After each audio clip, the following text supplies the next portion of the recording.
Hey everyone, are you ready to connect consciously to manage your emotions and your life? Welcome to Connected Life. I'm Air Mays. Listen to my journey of overcoming both emotional pain and the accompanying physical pain and reconnecting to myself and the universe. Discover how emotional intelligence can transform your relationships and help you conquer chronic pain. Emotions cause both mental pain and physical pain and are often deeply connected to one another. Gain understanding into how all parts of our minds and our bodies are universally connected to one universal source. Through personal experience, powerful insights, and practical tools, we'll explore healing, connection, and the path to creating a life that you love intentionally, authentically, and deeply. If you have questions, please click the description and send me a text via fan mail, and I will answer as many as I can in the next episode. Find me on YouTube at My Connected Life. Thank you for listening. Now let's get connected.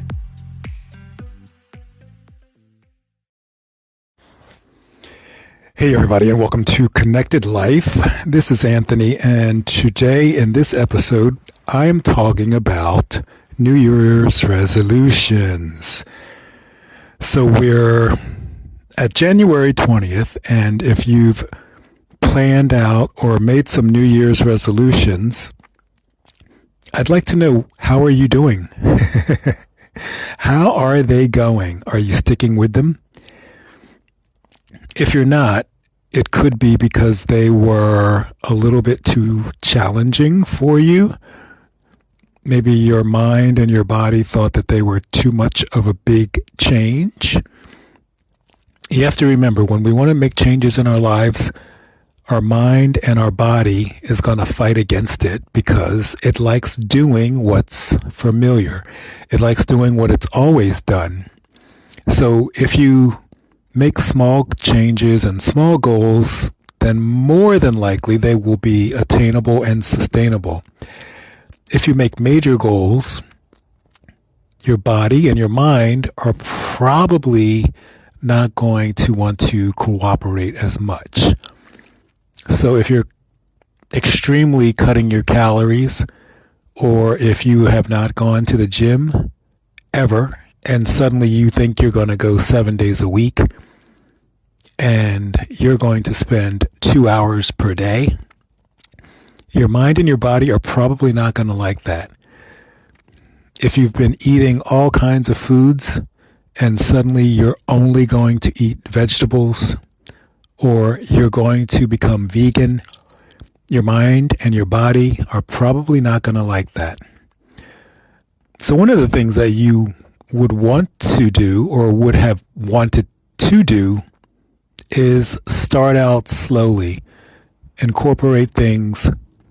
Start doing things once a week, twice a week, 3 times a week. Build up to where you think you want to be and what's comfortable for you. The other thing that I would suggest is making sure that you are doing things that are comfortable for you as an individual. What is it that I want? What is it that I need? What feels good for me, my life, my body, my mind? And stop comparing yourself and what you're doing to what other people are doing. There are people that are doing ice baths and cold plunges. That's not for me, and I'm not doing it. I don't care what the studies say. I'm not doing it. There are people that get up at 3 a.m. and 4 a.m. I don't care what the studies say. I'm not doing that. My body likes to sleep until, I would say 7 a.m. is probably the earliest, maybe 6 a.m. on a good day. My body is also comfortable going to bed around 11 or midnight. So there's no point to me for trying to make myself do something because I saw 10 YouTube videos that told me getting up at 4 a.m. is what I need to do. If you want to be a man, get up at 4 a.m. Okay, buddy. Another thing is, all of the things that people do and all of the studies and all of the things that you can read and all of the videos that you can watch, which ones resonate? Which ones feel good to you? Do you really think that you need to drink 2 gallons of water per day? Do you think that you need to have 2 bowel movements per day? Do you think that your heart needs to beat 60 times per day for you to be perfect? So at this point, we have almost 8 billion people on the planet. So just imagine if every single one of those 8 billion people all did the same thing.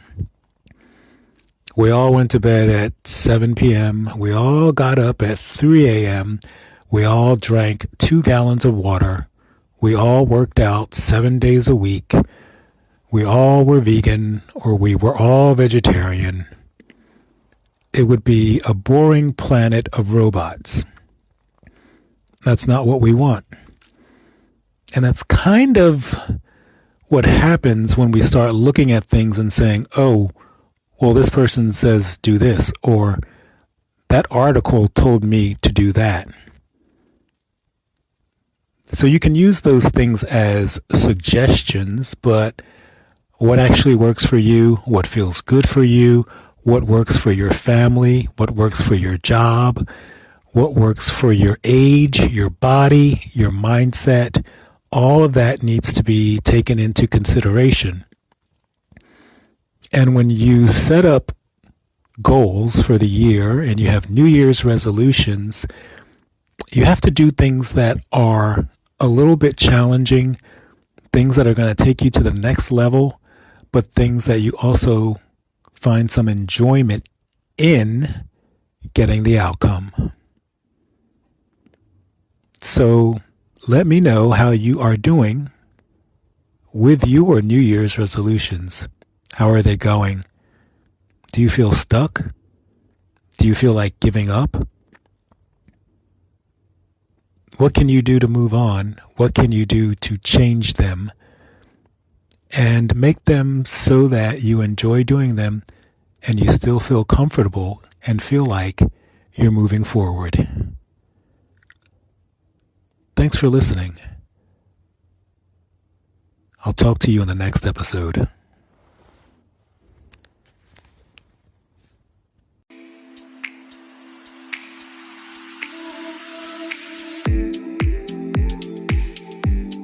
Well, that's our show for today. I truly hope you enjoyed and gained some personal knowledge. Please download, like, and share if you believe someone may benefit from today's show. Again, please send me a text message with any questions about connection, emotions, chronic pain, and how the three are related by clicking fan mail in the show description. Video footage is available on YouTube at My Connected Life. Thank you for listening, and let's connect again in a few days.